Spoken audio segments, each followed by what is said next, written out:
കുഞ്ഞു മുത്ത് വിഴുങ്ങി ഹോസ്പിറ്റലിലായ വീഡിയോ നമ്മൾ ഇട്ടല്ലോ. അവനിപ്പോ എങ്ങനെയുണ്ട് ചോദിച്ചു ഒത്തിരി പേര് കമന്റ് ചെയ്തിട്ടുണ്ടായിരുന്നു. പറയാ അവനിപ്പോ എങ്ങനെയുണ്ട്?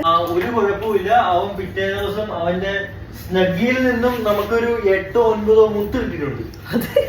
സേഫ് ആണ്, എല്ലാം പോയിട്ടുണ്ട്. ഹോസ്പിറ്റലിൽ കൊണ്ടുപോയപ്പോഴേക്കും ഡോക്ടർ പറഞ്ഞു എയർവേയിൽ പോയിട്ടില്ല, അപ്പൊ മോഷൻ പാസ് ചെയ്യുമ്പോൾ പൊയ്ക്കോളും, പ്രശ്നമില്ലെന്ന് പറഞ്ഞു. പിറ്റേ ദിവസം ആയപ്പോഴത്തേക്കും മോഷൻ പാസ് ചെയ്തപ്പോഴത്തേക്കും പോയി. ഇവരുടെ നമുക്ക് ഒത്തിരി കമന്റ്സ് വന്നു.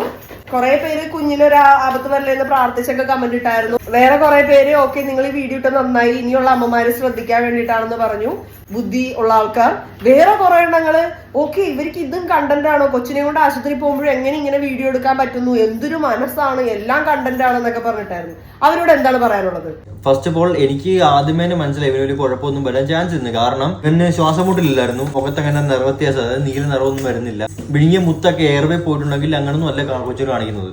ഞങ്ങൾക്ക് അന്ന് രാത്രിയിൽ 10 മണിക്ക് എയർപോർട്ടിൽ എത്തണം. 8 മണിക്ക് യവൻ ഈ മുത്ത് വിഴുങ്ങി. ഞങ്ങൾ വേറൊരു കൺട്രിയിലോട്ട് യാത്ര ചെയ്യാണ്. വേറൊരു രാജ്യത്ത് ആയതുകൊണ്ട് തന്നെ അവന്റെ അമ്മ മദർ സീതമ്മയ്ക്ക് ഭയങ്കര പേടി. എടാ നമ്മൾ വേറെ പോകില്ലേ, നമുക്ക് അവിടെ പരിചയമില്ല, നമുക്ക് ഹോസ്പിറ്റലിൽ പരിചയമില്ലല്ലോ, അപ്പൊ കാണിക്കാന്ന് പറയൊക്കെ എടുത്ത്. അങ്ങനെയാണ് നമ്മൾ ഹോസ്പിറ്റലിൽ കൊണ്ടുപോയത്. വിനുക്കുട്ടെ നേരത്തെ ഇത് കംപ്ലീറ്റ് ചെയ്യാൻ പറ്റില്ല, സോ എന്റെ ബാക്കി പറ. കുഞ്ഞിവിടെ ഇരിക്കുന്നു. ഞങ്ങളതാ ഇവിടെ ഇരുന്ന് പാക്ക് ചെയ്യുന്നു. ഈ ഒരു ഒറ്റ വ്യക്തി മാത്രമേ വ്യത്യാസം ഉള്ളായിരുന്നു നിങ്ങൾ തമ്മിൽ. എന്നിട്ടാണ് ഇത് ഒപ്പിച്ച് വെച്ചത്. നമ്മൾ ഇടയ്ക്കൊക്കെ ഇങ്ങനെ ഒന്ന് നോക്കും, ആൾ ഓക്കെയാണ്. കാരണം കൈ ഇങ്ങനെ വെറുതെ വായിട്ടെങ്കിലും ഇരിക്കുവാണെന്ന് വിചാരിച്ചു. കമന്റ് ഒന്ന് ക്രിട്ടിസൈസ് ചെയ്യുക, അല്ലെങ്കിൽ നല്ലതിടുക. ഇതല്ലാണ്ട് ചക്കും പൂക്കാണ്ട് ഒന്നും അറിയാണ്ട് ഇങ്ങനൊരു കമന്റ്. കുഞ്ഞിനെ നോക്കാൻ അറിയത്തില്ല. ഉടനെ വന്ന് കുറെ കുലസ്ത്രീ വന്നിട്ടുണ്ട് കുറെ എണ്ണങ്ങള്. ഡോക്ടർ പറഞ്ഞു ചെക്ക് ചെയ്തു, എയർവേയിൽ കുഴപ്പമില്ല, പിന്നെ അത് മോഷനിൽ കൂടെ പൊക്കോളും, നിങ്ങൾ പേടിക്കേണ്ട ആവശ്യമില്ല എന്ന് ഡോക്ടർ പറഞ്ഞതിന് ശേഷം നമുക്കിത് പറഞ്ഞു കഴിഞ്ഞാൽ ഉടനെ പോരാൻ പറ്റത്തില്ല. ആ ഹോസ്പിറ്റലിന്റെ പ്രത്യേകത ഡിസ്ചാർജ് സമ്മറി പ്രിപ്പയർ ചെയ്യാനും ബില്ലിനൊക്കെ റെഡി ആവാനും കുറച്ച് സമയം എടുക്കും. അപ്പൊ ആ സമയത്ത് നമ്മൾ ഇങ്ങനെ ഇരുന്നപ്പോഴത്തേക്കുമാണ് വിനുക്കുട്ട വീഡിയോ ഷൂട്ട് ചെയ്തത്. ഞങ്ങൾക്ക് ഒറ്റ ഇതേ ഉണ്ടായിരുന്നുള്ളൂ.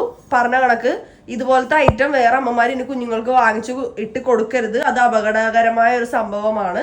അത് വരാതിരിക്കാൻ വേണ്ടിയിട്ട് നമ്മൾ ആ വീഡിയോ ഇട്ടു. ആക്ച്വലി നല്ലൊരു വെള്ളിയും ക്രിസ്റ്റലും കൂടെ കൂടിയ ഒരു ചെയിനാണ്. ഈ വിളയാണ്. സ്വാഭാവികമായിട്ടും ഓൺലൈൻ പ്ലാറ്റ്ഫോമിൽ ഓർഡർ ചെയ്യുന്ന പാരന്റ്സിന് അത് കണ്ടാൽ ഓക്കെ നമ്മുടെ കുഞ്ഞിന് കണ്ണു കിട്ടാതിരിക്കാൻ ഇതൊരെണ്ണം കയ്യിലിട്ട് കൊടുത്താൽ നല്ലതായിരിക്കും എന്ന് ചിന്തിച്ച് അവർ വാങ്ങിക്കൊടുക്കും. മനസ്സിലാക്കാൻ ബോധമുള്ളവർ മനസ്സിലാക്കുക, അല്ലാത്തവർ ഇത് നല്ലൊരു അറിവാണ് എന്നൊക്കെ പറഞ്ഞ് കുറെ പേരുണ്ട്. ഉദ്ദേശശുദ്ധി മനസ്സിലാക്കാൻ പറ്റുന്നവർ മനസ്സിലാക്കുക, അല്ലാത്തവർ എങ്ങാണെന്ന് ചോദിക്കോ. എന്തുപ്പാ എന്ത് വീണു? ഇത് ആരും ഇത് ഓണാക്കി എടുത്ത് അമ്മയുടെ ഫോണ്? ഇത് ആരുടെ ഫോണാ? അമ്മയ്ക്ക് തരുമോ അമ്മയുടെ ഫോണ്?